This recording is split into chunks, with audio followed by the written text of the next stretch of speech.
Good morning সবাইকে। আজ আবার একটি রেসিপি নিয়ে চলে আসলাম। সেটা হচ্ছে ট্যাংরা মাছের আলু বেগুনগুলো দিয়ে ঝোল। এই রেসিপিটি সচরাচর শীতকালে খাওয়া হয়, শীতকালে টাটকা সবজি দিয়ে। তো এখানে দেখতেই পাচ্ছ মাছগুলোকে মা নুন হলুদ মাখিয়ে নিচ্ছে। এরপর মাছগুলোকে হালকা করে মা অল্প ভেজে নেবে। তারপর মাছ ভাজা হয়ে গেলে সেই তেলে সামান্য আরেকটু তেল দিয়ে কালো জিরা ফোড়ন দিয়ে দিল।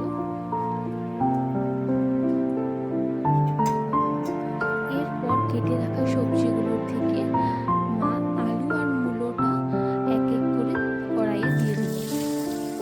বেগুনটা যেহেতু নরম সবজি, আলু আর মূলোটা ভাজা হয়ে আসলে তারপর বেগুনটা দিয়ে দিল।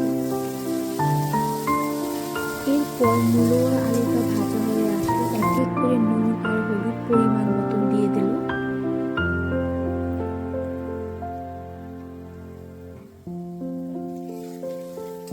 তারপর এখানে মা কাঁচা লঙ্কা, আদা আর জিরে বাটাটা দিয়ে দেবে।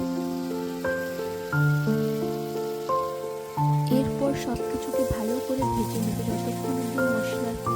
তারপর কেটে রাখা বেগুন আর টমেটোগুলো মা কড়াইতে দিয়ে দিল।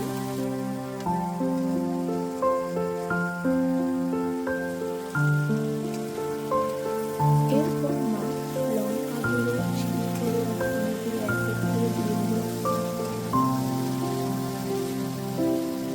এরপর ভালো করে কষে নিয়ে যখন মশলা থেকে তেল ছেড়ে আসবে তখন একটু পরিমাণ মতন গরম জল দিয়ে দিল।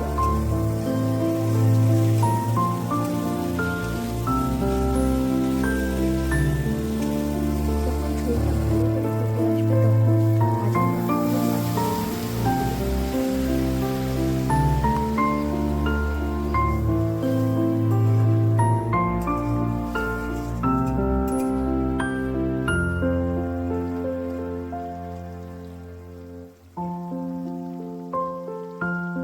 মাছগুলো দেওয়ার পর ঝোলটা যখন একটু ফুটে আসবে তারপর কিছু চেরা কাঁচা লঙ্কা দিয়ে দিল।